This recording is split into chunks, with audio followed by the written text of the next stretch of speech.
It's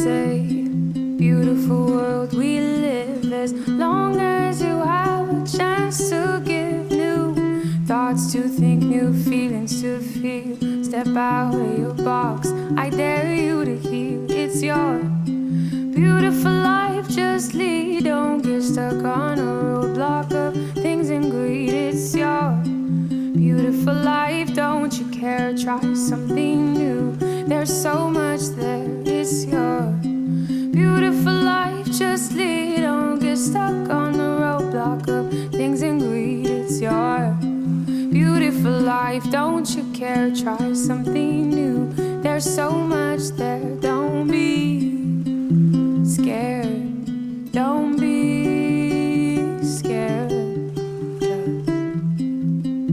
Just try something new.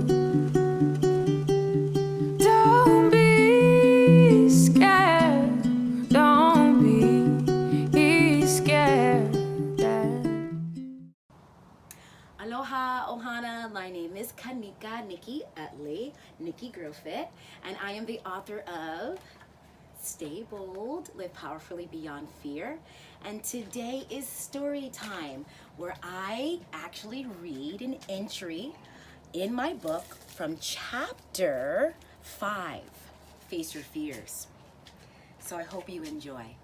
The name of the entry is Brave Heart.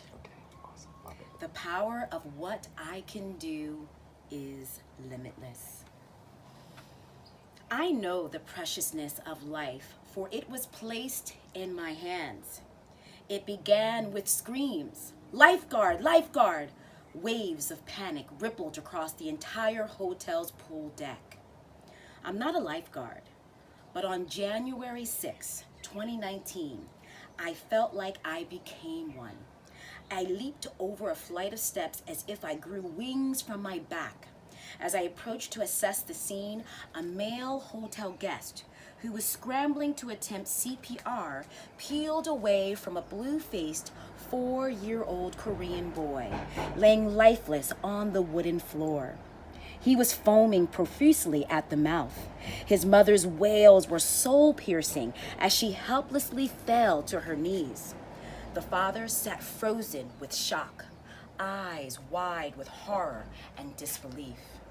"Somebody please call 911 now!" I immediately took action, placing the heel of my right hand on the center of his chest, with the left hand layered on top, and pushed with all my might. I counted aloud to 30 compressions, then tilted his head back, pinched his nose, and blew 2 breaths. I felt the rise and fall of his chest, but no response. I returned to pumping on the little boy's chest, my hands becoming the rhythm of life for his inanimate heart. Again, I blew 2 breaths, no response. I repeated the CPR cycle as remembered from the class I took over 1 year ago. "Stand back, stand back!" A male bystander swept back the crowd with his arms. "Everybody, please stand back!" "Oh my God, Nikki, he's not coming back." My mind began its dialogue of doubt. "Your compressions are too shallow. Where's the recoil of your hands off his chest? The count is all wrong. What are you doing? You're doing it all wrong." My every move was questioned by the fear of my mind telling me I'm not doing enough. Suddenly, the boy expelled everything out of his stomach. I quickly turned him onto his side as water, food, snot spewed out across the wooden planks. I could see the blue in his face beginning to fade, which meant oxygenated blood was starting to flow to his brain. But still, he was unresponsive. The male guest who attempted CPR earlier asked if I wanted to switch. I emphatically said no. Instead, we counted the 30 compressions and 2 breaths together. He gave me the support I needed to go on. I continued to press down on the boy's chest as if I was beating on a drum. It felt like everyone around us melted into a blur, with the sound muted as my laser focus sent me into a trance. Nothing else mattered except for my laying hands onto this boy's heart and breathing life into his body. Finally, the boy's mouth opens with a guttural grasp for air, and for a second, we all held our own breath.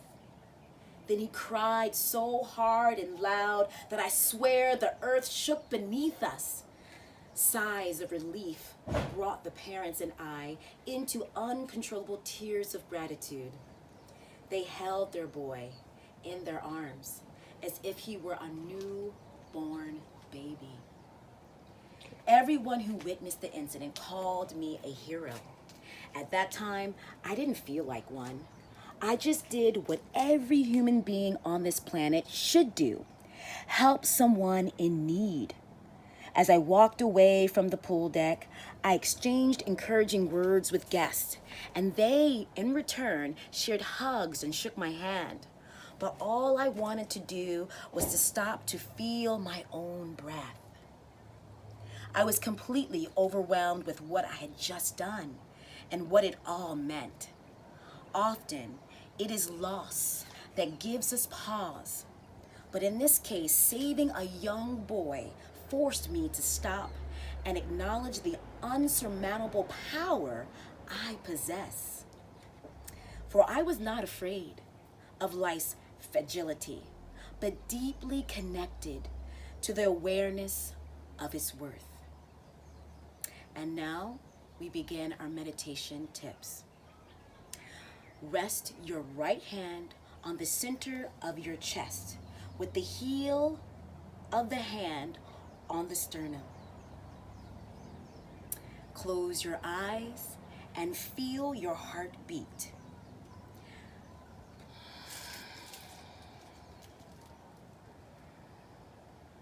And just say thank you. Thank you. Show gratitude for the life you have been given.